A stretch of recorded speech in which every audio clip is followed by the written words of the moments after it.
A vast accumulation of historically independent houses, whose dramas are detailed in this book, have become Penguin Random House properties. Among them, Ballantine, Bantam, Berkeley, Crown, Dell, Dial, DK, Doubleday, Dutton, Knopf, New American Library, Putnam, Viking, and Pantheon. The books available to us today are products of the conglomerate era. As his partisans took to their pens, writing letters and op-eds in support, Schifrin, gagged by his severance agreement, waited. He waited a decade. His vengeance came cold in his passionate, if not wholly clear-sighted polemic, The Business of Books, how the international conglomerates took over publishing and changed the way we read. Into the Colophon. It's true, conglomerates took over publishing and changed how and what we read, and how and what writers write. But Schifrin was still too resentful, too close to it, to see much other than avarice. This book defers judgment about whether conglomeration was good or bad in an effort to explain what it has meant for U.S. fiction and how we should read it. Our first move requires a simple change of perspective.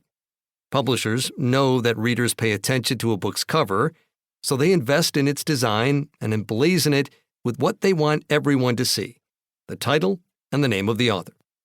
If we turn a book 90 degrees so that we are facing its spine, then look to the bottom, we will find what is often overlooked, the publisher's mark.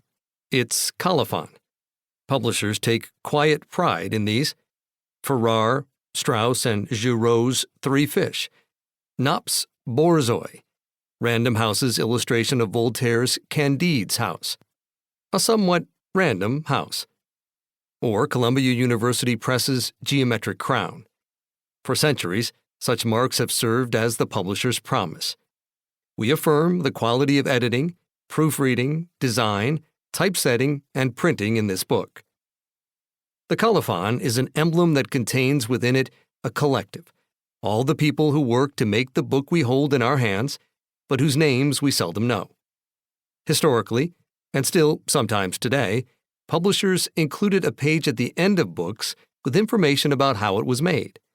This page was also called the colophon.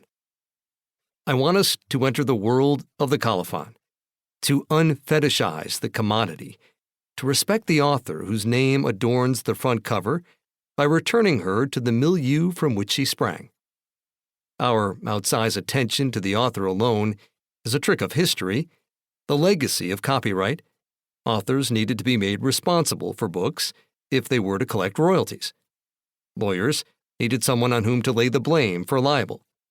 If we want to know what conglomeration did to books, why books are different now than they were, then we need to unearth what conglomeration did to the people who live inside the colophon. How it took power from some and gave it to others, transformed incentives, and invented new jobs altogether. My cast of characters is vast and spans decades, and though my quarry is the system, it expresses itself through the people whose ambitions fill these chapters. Victor Waybright, a farm kid from rural Maryland who wanted the whole country to read Faulkner, at least his smuttier books. Jane Friedman, a Jewish girl from Long Island who invented the author tour, or so she told every journalist she met. Morton Janklow, a corporate securities lawyer who fought for his friend to publish a book that made Nixon look good after Watergate, and who found he liked to make publishers sweat, so he became a literary agent.